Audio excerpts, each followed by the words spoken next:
All right. Welcome to the Conscious Founder Hour, our live Q&A with Steve Liang and myself.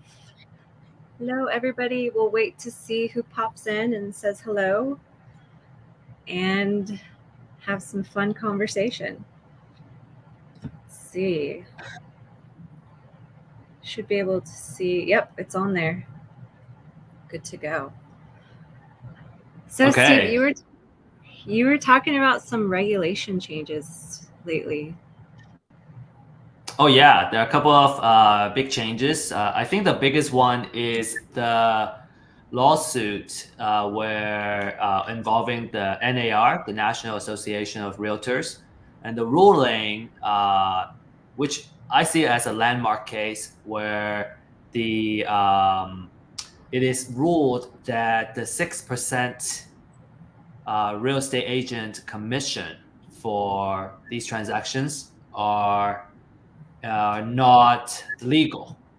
And so I think I read somewhere that there is some kind of claims on, getting back the commission. And the basic reason was that, nowadays when we're looking for houses to buy, as consumers, we're going on websites, right? We're using Zillow, we're using Redfin, and we're finding the house. And then we call the real estate agent to show us the house. And just for showing us the house, is that really worth 6% of the transaction? And the ruling was that, hey, you know what? 6% was fair back in the days when we didn't have all these technology, and the real estate agent had to perform a lot of the services to make the transaction happen. But nowadays, we need to reevaluate that. So we see, I think I read that Chicago is also filing a lawsuit about this particular ruling. So I can see it's potentially a domino effect. And we might be seeing some interesting ramification based on this case. And how is the real estate industry going to shape up because of this case? I think we're going to be observing this and monitoring this for the time to come. But this is very interesting development, and some big changes is coming in the real estate industry. Yeah, very interesting. I'm very curious to see what's gonna happen, and I'm sure it's gonna impact us, maybe even in ways we don't realize at this moment, right? I'm gonna share this link. Give me 1 second. Yeah. All right.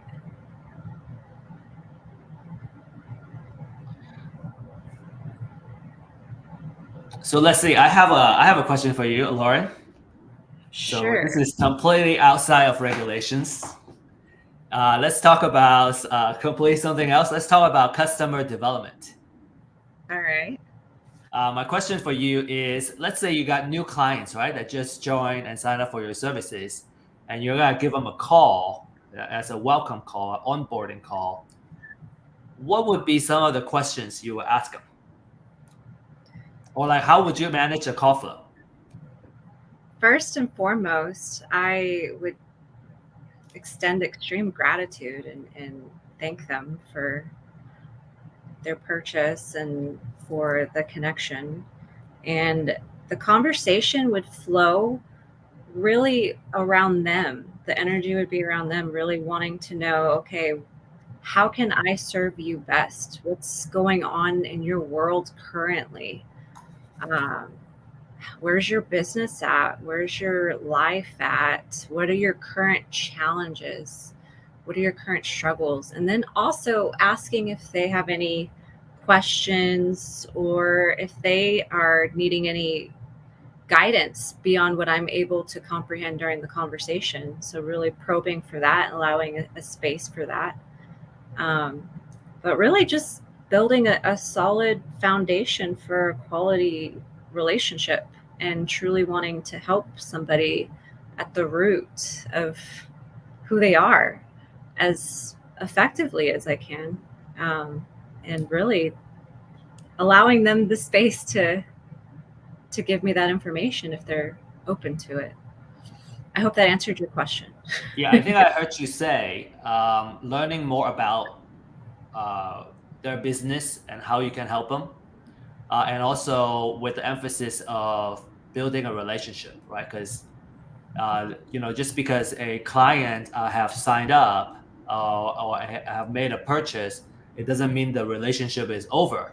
There's a lot of business owners tend to make this common mistake. I see is that they call it sales apathy or transaction apathy, where Mm, as soon as somebody signs up, they go out and start chasing after another new business. But actually, this is the exact opportunity for us to continue to build that trust. Because who would be more likely to buy from you? Would it be someone who don't know you at all, like a complete new client, or would it be somebody who has purchased from you, they trusted you, and now that you actually have the opportunity to deepen that trust, so they don't need to go shopping again. Let me tell you, when I buy a product and I like it, I buy 16 of those. I just buy a whole bunch of those because I don't want to go through the same shopping process again as a consumer. And I think a lot of the buyers feel the same. If I already went through the whole process of finding, the right product or the right solution for me, unless I'm not happy, I'm not being served very well, it's not likely that I would change. And if I have something that's related to uh, the similar problems, I would look at the same businesses I've been doing business with, and have been serving me well. And so that's, I think, one big tip where business owners, I see that a lot. I also see it a lot, going back to the regulation and how it impacts the real estate world and real estate agents. I yeah. find that, and not just real estate agents, but real estate investors too. I find that the industry, because the transaction is so big, and what we can potentially make from a transaction is so big, a lot of folks are very laser focused on making the transaction happen and not Mhm. necessarily paying as much attention to the relationship and the future business that can come out of this. And so just kind of something to keep in mind, I would say, for all business. Absolutely. And then you serve them the best and potentially get more opportunity even in the moment that maybe they didn't even know they didn't know that they needed a certain thing or that something else would help them, right? And then it's a win-win situation because you're digging in a little deeper, you genuinely care, and you're wanting to get to know them, and then you offer service or product, whatever it is, that's going to get them the results they're seeking. And in hindsight, I look at all of my business transactions with people that I've had that like wow experience with, right? And it was with those people that took the time to really just understand who I am and genuinely want to help. So, I want to share that, in the beginning of our business, I think we focus a lot in product, pushing a product. So we made a mistake of just kind of talking about the product and the features of the product, and not really paying as much attention to how it would help the person. So there was a big a big transition, big transformation in our mindset, moving from focusing on the product, which a lot of startups, that's what we focus on first. mhm. So we transition our mindset from selling a product to selling a solution. And the only way we can do that is to stop worrying about who we are and what the product is about and what our features are. Nobody really cares. What's more important is about the customer. So we shifted our focus to be more customer centric and really asking them the right questions. Like you said, learning more about their situation, why they're doing this, right? What's the purpose? What are they trying to achieve? And a couple of key questions I also ask Lauren. You might want to write this down. Is number one, find out why they decided to buy from us. Do they have what was their buying process? So I really take this opportunity to also accomplish customer research. So everybody's buying situation is a little bit different, and everybody has a different decision-making process. And by learning how they make their buying decision, we can also find out, how to better serve them too, based on, what their temperaments are. So why do they decide to buy from us? Did they shop around before they decide on our solution, or did they just go, man, I knew this, this came highly recommended. I didn't shop around. This is it. Then who is the referral source? Maybe we want to deepen a further relationship from them.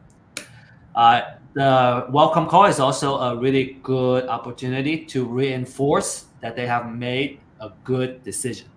So we want to reinforce the benefits that they have. So by understanding what they're trying to achieve, we can reiterate the benefits that they're going to receive. And again, we want to reassure them that they have made the right buying decision by buying from us. Now, there's a key difference between feature. I talk about feature, which is part of the product, and benefits. When we design our own product, when we're so proud of our product, we always talk about the features. But again, nobody really cares about your features. The whole idea is how do we relate what we offer, our features, and translate that to the benefits that really solves the client's problem that they're trying to solve. And so that's very important. Can you give us an example? Because I would love to understand with clarity, and I'm sure other people would too who are listening to this. I love that. How you can reinforce the benefits. Like, what would you say? What would you do in a flow in conversation kind of way? That's a great question. Thank you, Lauren, for adding some specific examples to this. One example I would use is the Real Estate IQ product. One of our core products is the off-market leads, which is lead generation product. That is our key features are we have fresh data and they're updated. They're more updated than what's on the market. They're like just up-to-date information. And that's a very rare, powerful feature because the sooner you can get to these lucrative leads, the more likely you're going to convert and gain them and win the deal. Now, just because it's fresh doesn't really translate to the benefits for the client. So now I would also share that a typical conversation with a client that signed up with us is that they are looking at a product that, something that can give them a place to get started in the deals process, because without these leads, how do they don't know how to get started. You can call up real estate agents, you can search online or whatnot, but because these are off market, these are pre MLS type of deals, shall we say, and these are in a way very exclusive leads as well. So unless you find a source to get these leads, you can't get it. So the first benefit is it gives them a place to get started. And then the second one is when they start getting this, they go, well, okay, I can potentially make $50,000 if I can make a deal happen.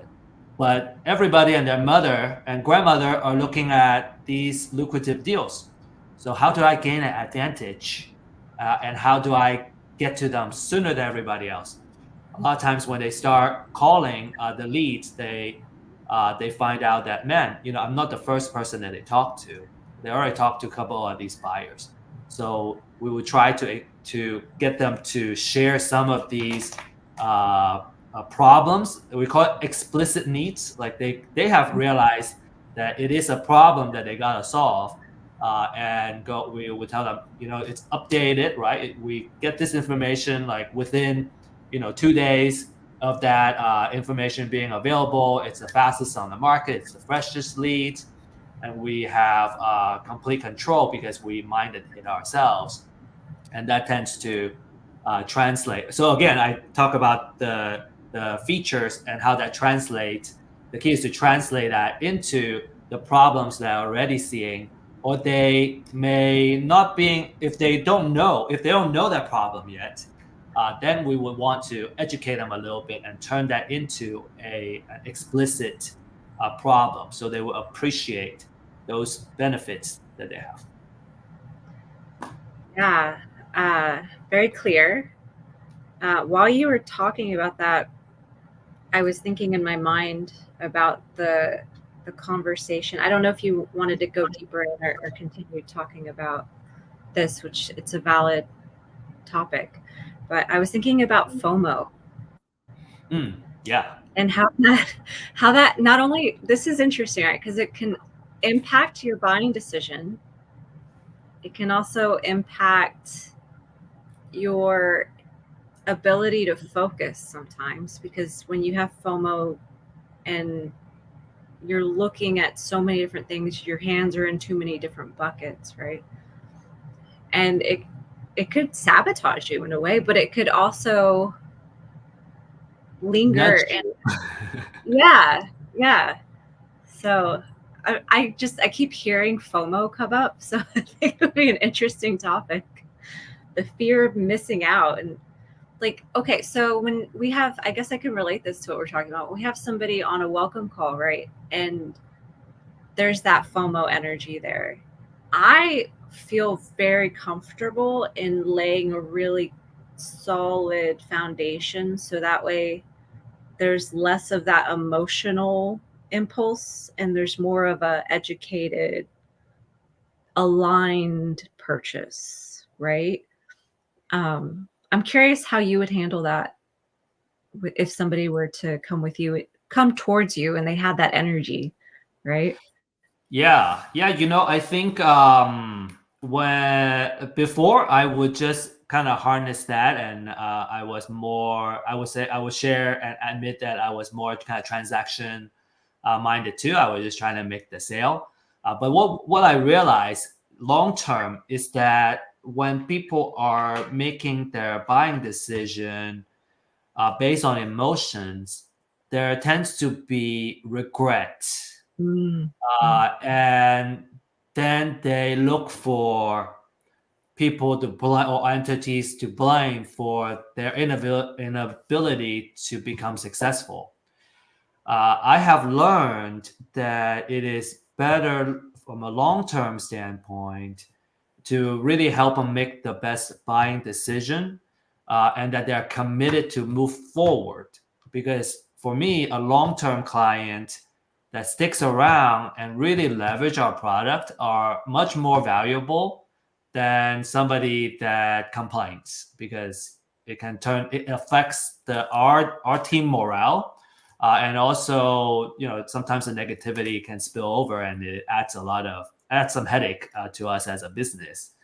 And I think at the very least, it just kind of affects us from a human being standpoint.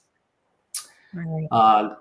On the flip side is that if somebody is committed and they have kind of evaluated the right aspects of their decision making. Now, of course, it depends on the size of the purchase too. If it's a $50,000 decision, you got to think a little bit longer than say a couple $1,000, couple $100. If it's a toothbrush decision, maybe it's not really worth spending that much time thinking about it. Maybe I just, I'm traveling, I need my teeth brushed, I don't care, $5, it's all good. And, right? But a bigger purchase, where we imagine the impact is much higher, then we want to think a little bit more. And I think that kind of big decision making and being able to kind of thoroughly thinking about that, if we haven't made that decision before, it's hard to make the right decision in Yeah. real time the first time around. And I Right. think it makes sense to work with somebody or seek guidance from someone who has gone through it before, that can ask you questions like, sometimes. So okay, so I'm gonna go another tangent here and talk about sometimes we're asking people for advice. Sometimes, based on their experience, maybe I wonder if every advice is a good advice. Mm. Whereas if it's actually a question, if it's posed as a question and it's more of a guiding question, and we are still making that final decision, I think we actually would, as the recipient, we would take more ownership of that decision.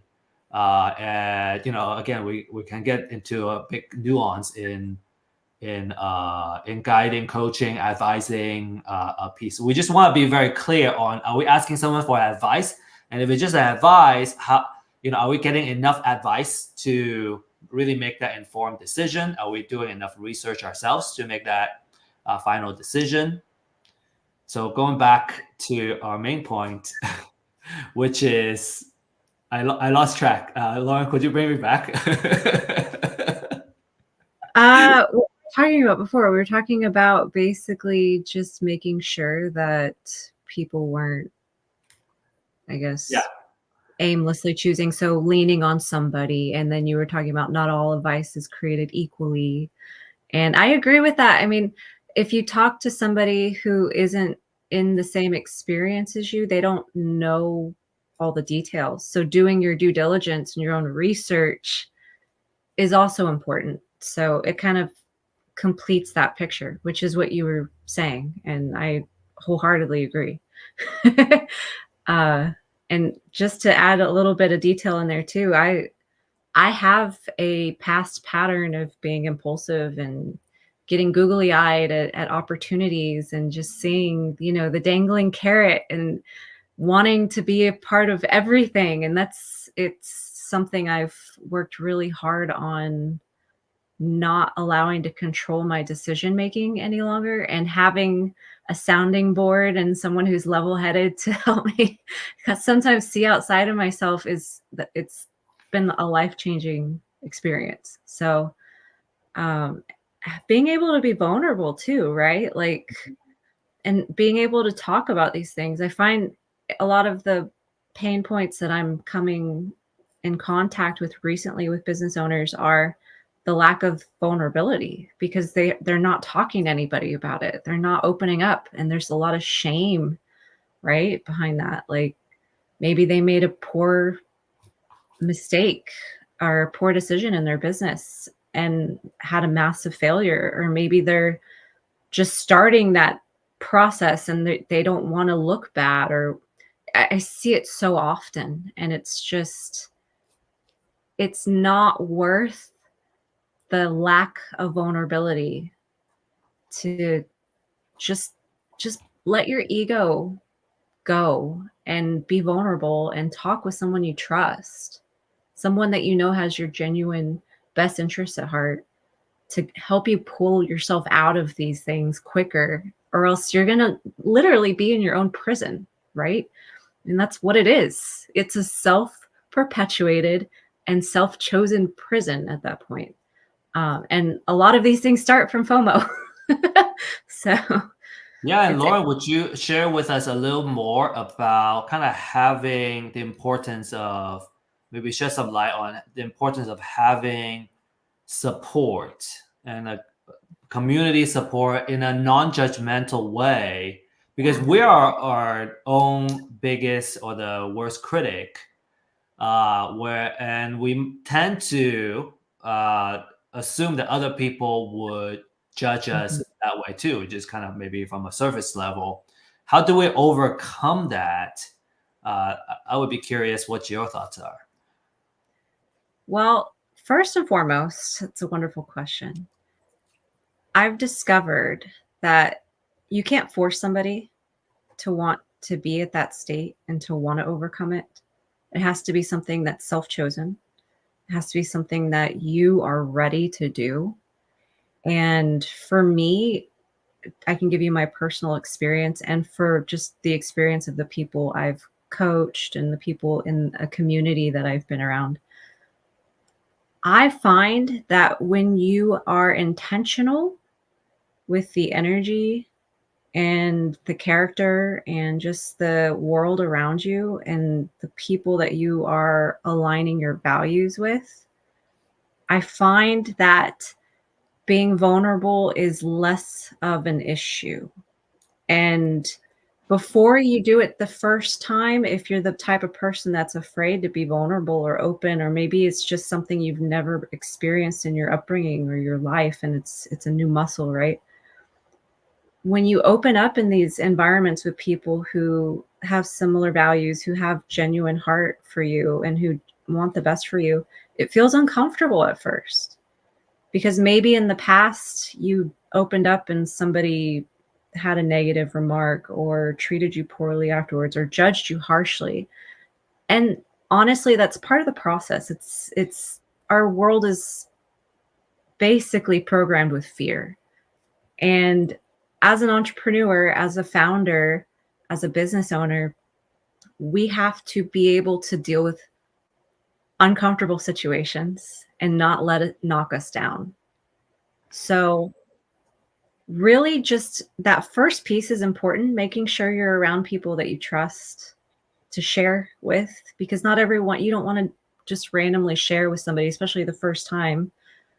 And it's going to make the process harder. Why would you want to make it harder? So, find your people, practice there. I literally am doing this with my daughter right now. So it's a funny question in a way because we're talking about people pleasing, and I told her she needs to learn how to practice saying no with me. And I Yeah. told her she's more than welcome to always say no. I want her to speak her truth. And I said, build that muscle with me, and then you can practice it everywhere else, right? So finding that person or that group of people that you align with, that you trust, that you know have your best interests at heart, and building the muscle from there, I would say that's the best way to navigate that. It takes time. It's a part of the human design. Some people don't even have this issue. Some people are just vulnerable all the time and they don't care, and then there are people who don't know how to be vulnerable because they've never been able to in their entire lives from their own choices and their own examples and their own relationships, right?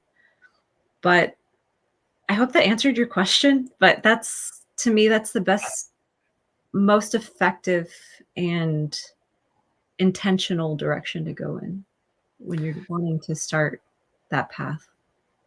I think I want to maybe also bring up we tend to uh, just because we don't know what we don't know, and if we let that really get to us, I think it's easy to feel insecure, especially when we are in a position where we don't have control of our future, or like we don't have control of what's gonna happen, or we're doing things that we're not good at.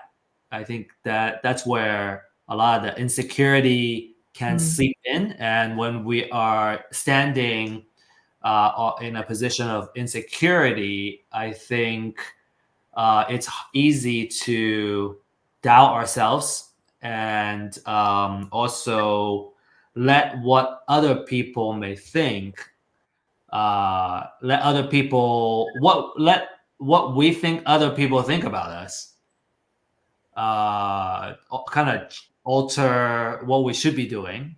So right. we're letting other people, or what we think other people are thinking, kind of change how we should behave. And it's a very passive, I think, position to be. And kind of just being able to become strong or staying strong and always approaching things on a proactive manner is kind of key to that. Sometimes we may need help from folks who have gone through it before to like really help us strengthen ourselves. And you know, at the end of the day, it's uh, there are times, especially you know, like when we're babies, we're vulnerable. You know, we need people, Right. we need our parents, we need our family to like take care of us. And as we grow up and become more and more independent, I think we're kind of gaining a lot of that. Um, I guess that sense of self worth or whatnot. But then you know that vulnerability, being able to embrace that and not let that become an insecurity. You know, like there's a little bit of mental barrier, I would say, to really achieve that. And so, how can we be vulnerable again, but Yeah. not feel insecure? Like we need to have so much security and self confidence in order to feel that vulnerability. Right. There's a little bit of a leap, I would say. Yeah. Yeah. And How do it's we a train that muscle. muscle? It's a muscle. Yeah. And it, as somebody who, I was on a podcast interviewing someone the other day, and he mentioned that it was like before he arrived to where he's at now, he helps men and he creates a safe space for men to heal and push past their wounds. He was saying, and I resonated with this, that it's like you're stuck in a bubble that you choose to be in within yourself in a way, right? Like you're you're wearing a mask because you're too afraid to show this version of yourself because maybe up until that point it wasn't safe to do so, or maybe there's that lack of confidence or whatever it is, right? But man, there's so much power on the other side of that. There's so much worth working towards.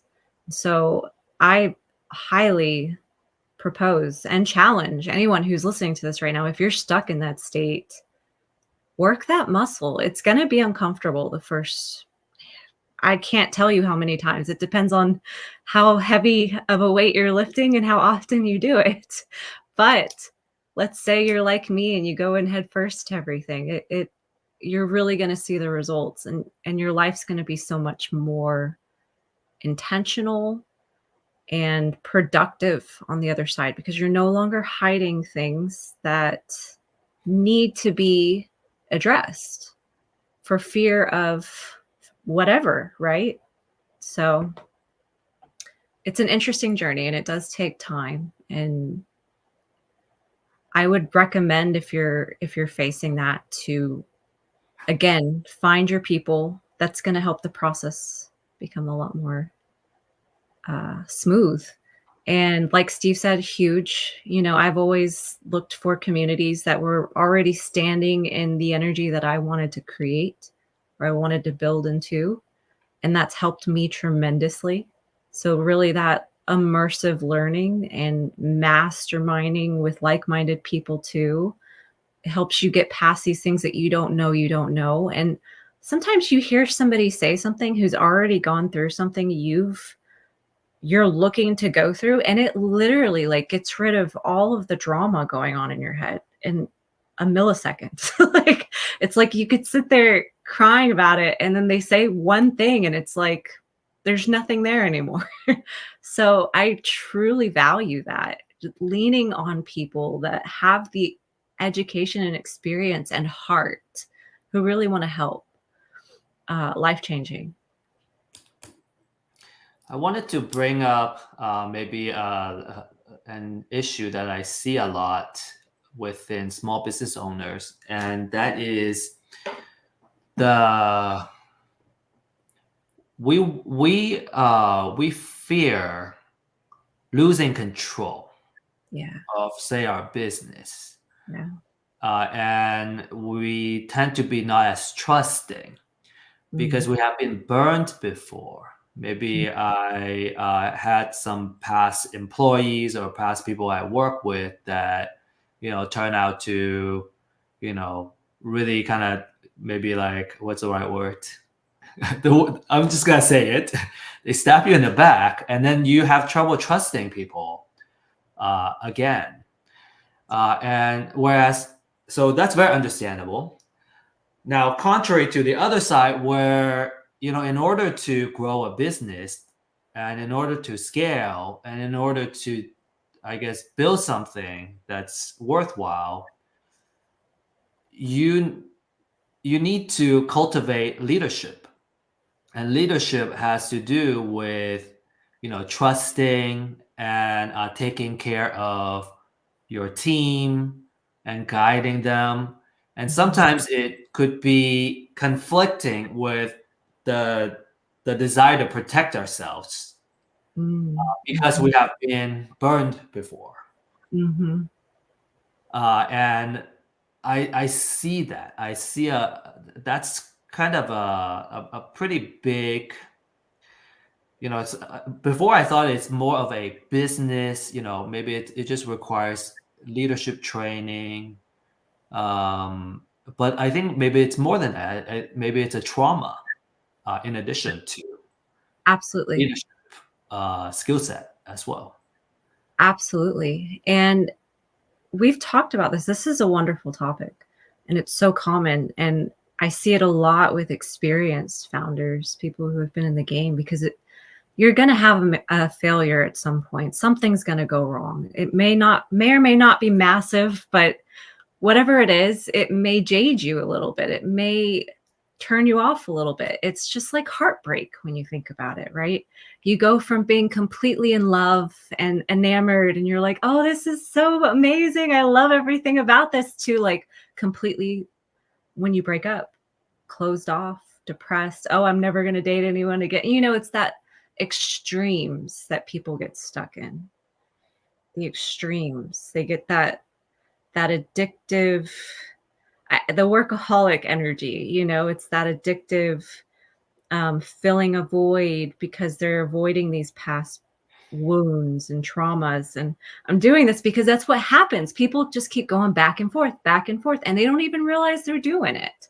And they keep repeating the same patterns. Oh, this is amazing. Oh, this is horrible. Oh, this is amazing. Oh, this is horrible. But really, we need to be somewhere in the middle and realize that there's a huge spectrum in life. There's a huge spectrum of good and bad.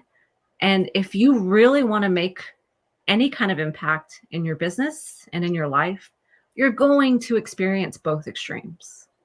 It's a part of the process, but And not go ahead. allowing not allowing it to control your compassion, your openness to have faith, your ability to see people for who they are beyond what you've experienced. Uh, our wounds tend to filter life if we let it. And having, again, it's again that second person or community helping you kind of see outside yourself will really get you there quicker. So, Yeah, I was gonna point out that I see a pattern of um, sometimes a lot of the drama, or they feel they got burned, mhm, was because the source of that, we always want to look at that. I'm about to finish the CEO training program, and they talk about, it's about feedback and like kind of reflection. And whenever there's a problem, there's always a key question, which is, what did I do to contribute to this situation? And absolutely. that's for everybody in the organization, right? That sees a problem or whatnot. What have I done to contribute to this problem? And because if unless we really reflect on that and really fix that, the pattern is going to continue to repeat itself. And I still see, I would still maintain that uh, by improving our leadership skills, by improving our leadership mindset. And we always say that leadership is a practice, Mhm. because I think, human nature, we tend to be leaning on one way, and we gotta have a daily dose of leadership reminders and continue to practice in order to continue to grow in our leadership. If we don't practice, I think that it does, come down, and we get rusty. But I think it's because of the importance of that if we do practice it, it sets us apart, not Mhm. just as a person, but also it sets our business apart too. Because unless you have achieved a certain level of leadership, everybody that works with you, for you, we become that lid of our organization. So unless we're able to improve ourselves and kind of lift our lid, Yeah. everybody's going to be here. And if you're working with low level leaders, you know what how painful it is to kind of drag everybody along and just kind of move everybody, like babysitting a team, for example, which I have done a lot in the past. Uh, and it's not a good feeling. There were time in the past I was like, man, I have to remind, this guy, to do this every single time, like every day, every other hour. I gotta check if this person is doing the work.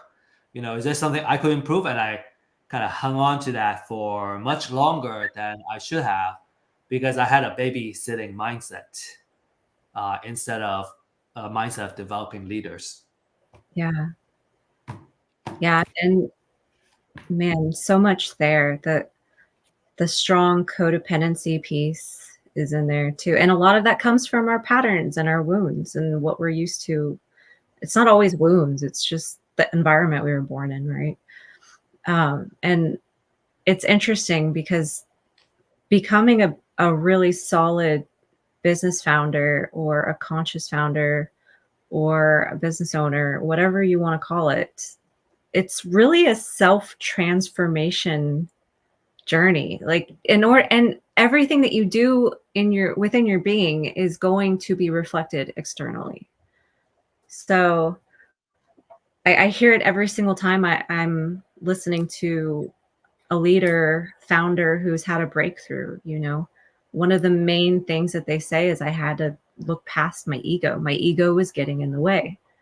And the ego, as in not wanting to look bad, not wanting to be vulnerable, not wanting to put anybody else on the same level. It was so many different variables there, but it's so insanely true. And you find that the people who have issues with all of those things, that tends to be kind of at the root of it, right? The ego wanting to, the image wanting to appear a certain way, but really internally kind of hiding in that shell, that bubble. And it makes it worse, Yeah. because you are portraying a persona that you are not. We talk about cognitive dissonance Yeah. last couple months ago. That's the biggest cognitive dissonance. If you're living a double life, it's it's not a good place to be psychologically. I Talk about think it creates a chaos. lot of problems. Yeah, I was going to say, talk about chaos and think about all the unnecessary ripples that are born from that energy. It's like, and so much can just move so much more smoothly and with just more intention and heart when you don't have to deal with any of those things. Like, it's interesting and it's very true. So, uh, and I find that when you are around people again who have already, I guess, done the hard work. I'm looking at this book. I have the Mark Twain Roughing It. I was going to say, in my mind, I'm thinking, how can I use the word roughing it? The ones who have roughed through it,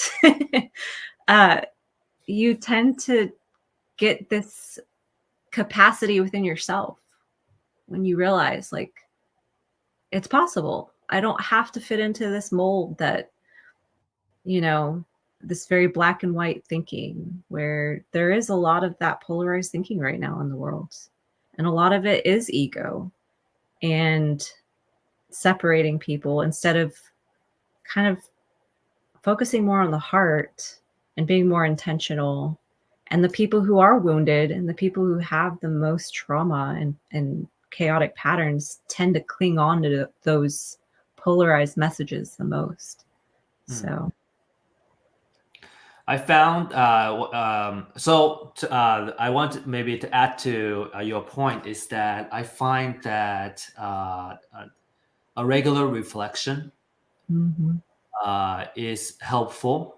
Kind of catch ourselves doing something that maybe not be the best idea, and also constantly upgrading our thinking and having that growth mindset, because that enables us to look back and go, oh yeah, now that I know this, I understand that I didn't do it very well last time, and now I can, right? I can see my past mistakes, so I can make sure that I don't make the same mistake again.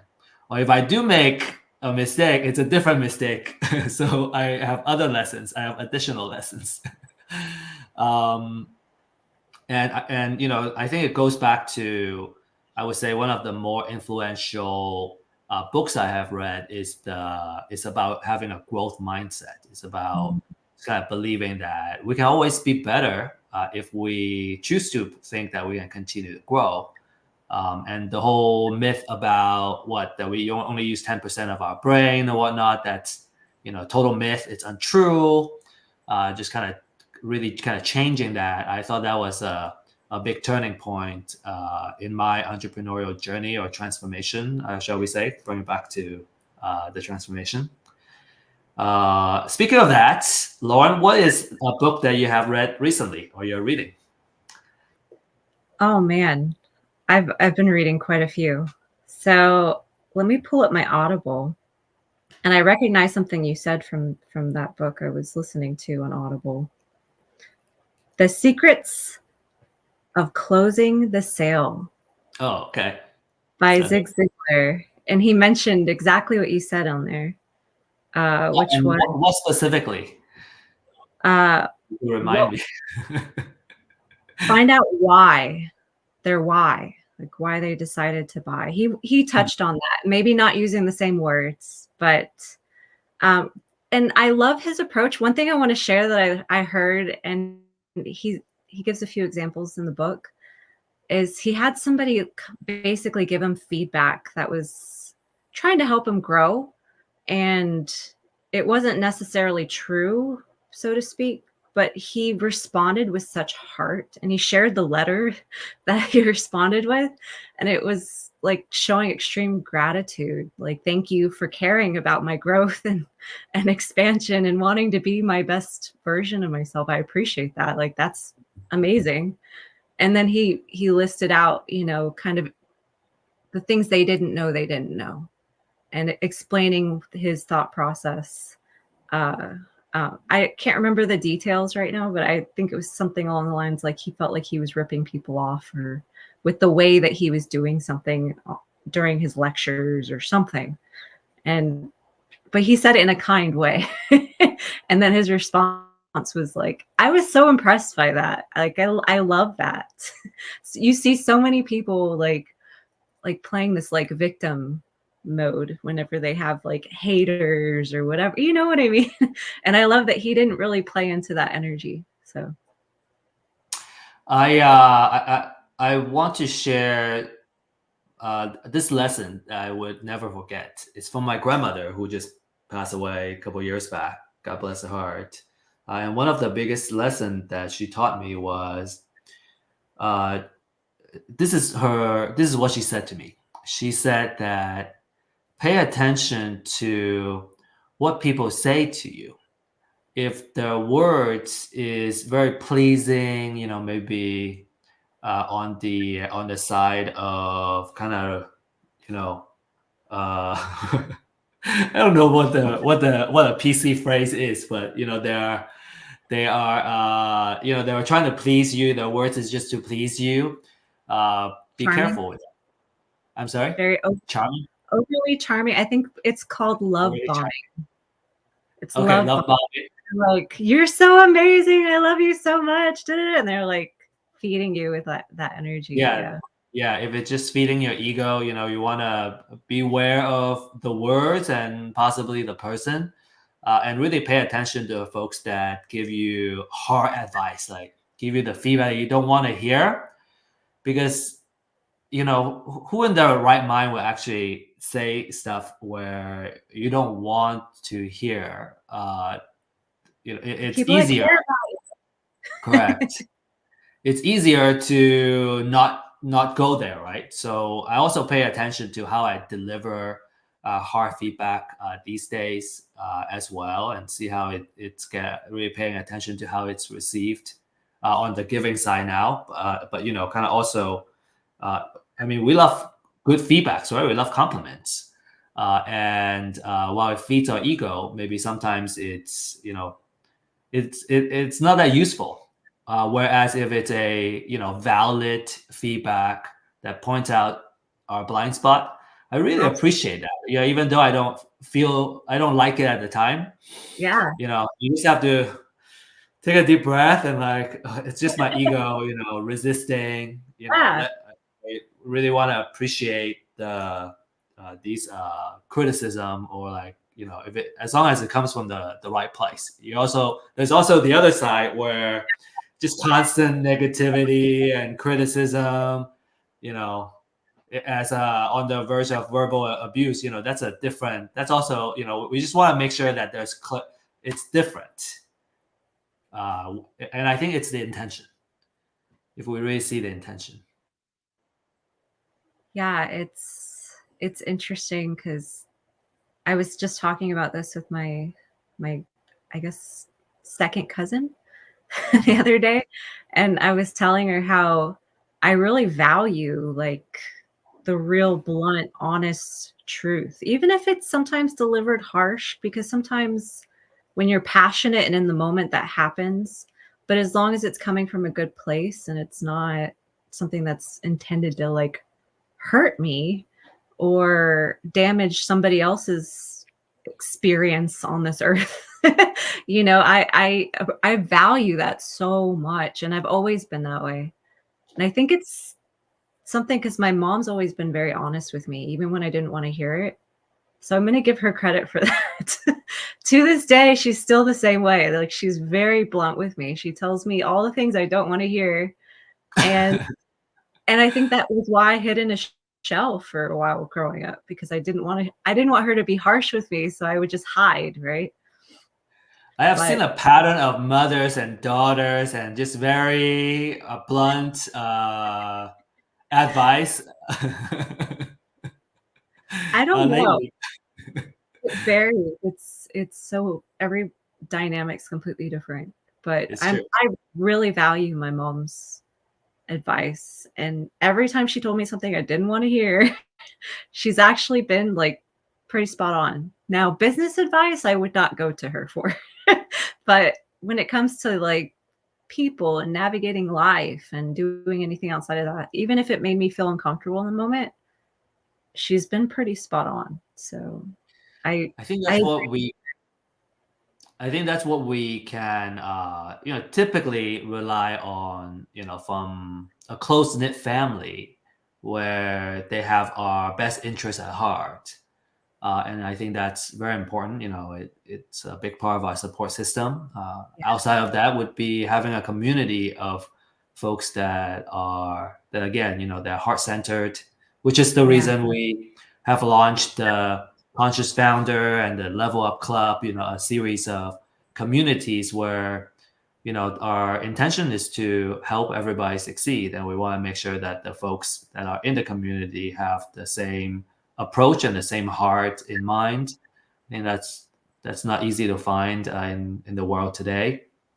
true. I do want to maybe bring it back. I want to merge like kind of the live and the business here, which is seeking feedback from customers. Mm, Uh, mhm. the the my experience and what I have seen across different businesses is that there are two types of clients. Actually, there are three types. There are big, mainly three types. We can actually maybe divide it further and do a study, and I can share some with enough preparation time. But just off the top of my head, there are the folks that love giving you feedback because they want to support you. They like you, or they really like what you have to offer, and you're offering something that they can't find elsewhere. So they're very verbal Mhm. in their feedback and what they offer you. They tend to be like maybe 10%, less than 10% of your client base. The excuse me, the majority are apathetic. Excuse me. They just don't. Maybe they see your message, they see your survey email, they just ignore it. They go, okay, that's nice. Thank you for solving my problem, but it's not my biggest problem. So, I move on and I ignore the email. I just ignored. I did that for our property manager email. I will. I'll admit that. Like, I don't fill out every feedback survey. And then there are folks that are just very very vocal in their negative. Yeah. Are also gold because they care enough to Yeah. share, like if it is valid, right? We want to validate what they say also. Not And I think abusive. Yeah. there are folks where it was just all negative and complaints. So we want to also be aware of that because that could be the ones that drains the energy. Like maybe their net effect, even though they're paying customers, their net effect is actually negative. If it's Right. just right, it's just a negative person, sometimes you may want to consider firing your clients. Um, and that leads to the point I also wanted to share is there is a what's called product market fit survey where we want to ask after I think that would be more useful after we have developed a strong relationship with them is to get their feedback on how are we really serving them. And one of the key question that's my takeaway is if this business just goes away tomorrow, does it affect you, or are you gonna be sad because nobody else offers? Nobody give you this pair of socks that fits you just the way you like it. Um, and that's a really, really key question that we want to ask our, especially when we're developing a new product, for example, and we're really trying to build something that people want. I love So that. I'll explain a little more of that if there's enough interest in that survey. What specific questions do we ask? How do we get good results?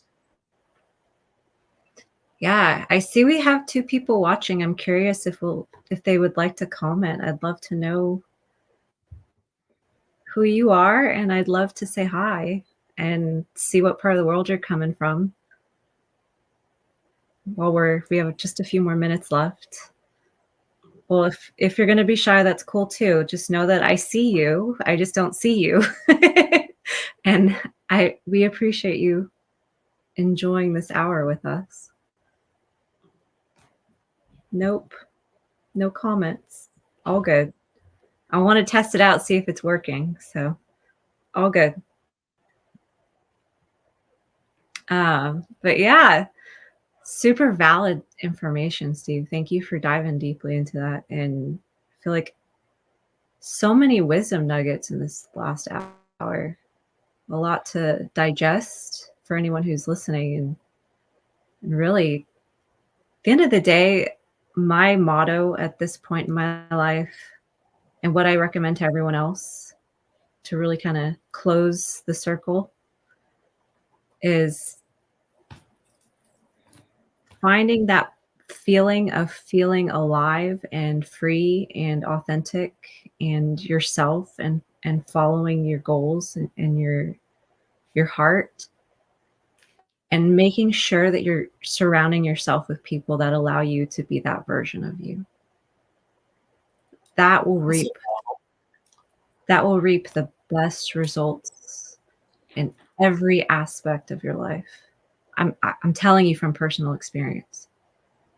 So I believe in all of you. I know you can do it, and we can all help each other even more grow continually because this is a lifelong journey. So I have something I want to share. I've never shared this before. I hope I'm delivering this this piece well. Just to kind of maybe some food for thought that really goes along with your point, Lauren. So there's a chronologist. So it's somebody that studies time, and he had decided. This is something I read recently. He had decided to put himself in a cave with no lights. So he's trying to kind of study the effect of time and how our mind perceives time, and do a whole bunch of studies. And what he realized is that when you have no concept of time and there's nothing to do in a dark cave, right? That he was losing, number one, losing a sense of time. He would stay up for like 36 hours in a row because he had no concept of time. And then he would sleep, in a very irregular way. interesting. And he was also keeping a journal during his time at the cave. And by the time somebody, his team went to retrieve him, it turned out his perception of time had collapsed to half the time. So, let's say 60 days have passed, but he only experienced 30 days. So in his life. So what does it say? They say the conclusion of that is that unless we are doing things that are memorable, they're doing things that's worthwhile, gaining new experiences. When we do that, we feel more alive. We remember more things, and our perceived life is longer because we are remembering more. Versus the other way, where if we don't do things that are memorable or extraordinary, then our actual life is actually much shorter. And I thought that's very memorable. It made me think, and also aligns really well with the message you just shared. So thank you. That was powerful too. That was beautiful. Like I would love to know I would love to read more on that. If you would kindly share that, I'd put it in the comments here too. But that is awesome. I love that. Well, And it's so true. The quote was what? Monotony collapses time, and something extends. Oh, you posted that recently. The Yes, I did. innovation, I think, or something. I don't remember what it was. Novelty expands it. Yeah. Gosh, I love that so much. So I started just figuring out how we can get some new experience. It could just be, going to a local park do things that we haven't done before. It doesn't need to take a lot of time. Maybe just 30 minutes to 60 minutes. And just doing something new, or like noticing things that we didn't notice before. I find that more I just started this practice, not that long ago. And I find that like every day there's something new that I'm doing. And it doesn't feel like I have heard comments that, during COVID, because every day is the same, it felt like Groundhog Day. Maybe that's just my way of kind of combating that and try to see if we can create new memories and new experiences. New adventures. I love it. Yeah, new adventures. Very nice. Thank you for sharing that. All right. Our hour and 4 minutes was fun. I enjoyed this conversation. Thank you, whoever's here listening and whoever gets to listen to this. We appreciate all of you. And we're going to do this every Friday from 12 to 1 Central Time. So We may switch around the way we're doing it. I'm not sure yet, but we're just starting. But stay tuned. If anything shifts, I'll make sure to let you know. And come with questions. Come with any challenges you currently are being presented with. Come with anything, really. We could even talk about new trends going on in the business world or just growth in general. Um, let's all help each other elevate during such a crazy time in history. So, Well said. All right. Have a good Friday, everybody. Have a good weekend. bye.